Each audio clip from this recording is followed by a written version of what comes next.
Yesu ashimwe. Dusangire amajambo dusanga mu butumwa bwiza bwanditswe na Yohana igice cya 16 umurongo w'indwi, haravuga ngo ariko jewe ndababwira ukuri, ikizogira ico kibamarira nuko jewe ngenda, kuko nintagenda umwitsa ntazoza kuri mwebwe, ariko ninagenda nzomubarungikira. Dusangire ijambo rivuga ngo ubushobozi bwa Mpwemu Yera. Yesu inyuma y'imisi 40 yiyereka abigishwa biwe, yari yicaranye nabo arabihanikiririza ngo nibapfi Yerusalemu mpaka baronse isezerano. Abigishwa ntibashaka kumva iyo nkuru yuko Yesu agiye gukurwa muri bo, ahubwo bo bibaza ngo agiye kugarukana ingoma y'Abisirayeli. Arababwira ngo ikizobabera ciza nuko jewe ngenda, kuko nintagenda umwitsa ntazoza kuri mwebwe, ariko ninagenda nzomubarungikira. Arongera arababwira ngo muzohabwa ubushobozi Mpwemu Yera niyabazako, muzoba ivyabona byo kunshingira intahe uhereye Yerusalemu, Yudaya ni Samariya, mbere gushika ku mpera y'isi. Mpwemu Yera n'ubushobozi.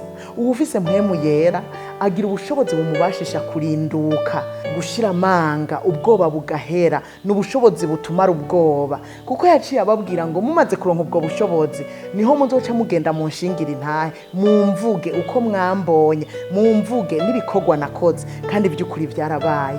Inyuma yuko bahawe ubushobozi bwa Mpwemu Yera, baciye batangura kumushingira intahe, baramuvuga, baramwamamaza atabwoba, badatinya abafarisayo, badatinya abasadukayo, babivuga atabwoba. Kandi ibyo bica bituma abantu bakira umwami Yesu, baza kuri wari benshi. Umunsi umwe wonyene ngo haje kuri Yesu abarenga 3,000.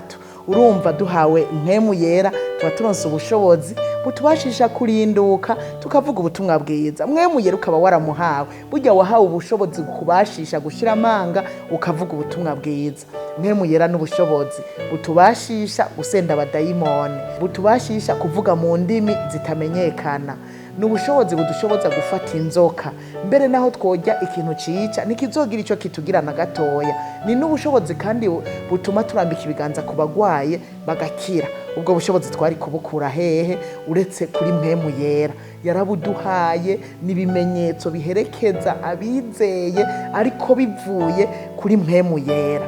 Ikindi naco twarahawe ubushobozi butubashisha kwiga, kuko Mpwemu Yera aratwigisha kandi akanatwibutsa ivyo Yesu yavuze. Niwe agenda bitwibutsa tukibuka ivyo yavuze, kandi tukagenda twiga. Tumaze kwiga rero tugahindura ingendo, tugahindura inyifato. Bisigura yuko Mpwemu Yera n'ubushobozi buduhindura tukaba abandi bantu bashasha. Nuko rero twarahawe ubushobozi, ntitubufate minenegwe. Ubwo bushobozi tubukoresha uko twategerezwa kubukoresha, ahandi ho tutabukoresheje tuzobazwa. Imana idufashe cyane.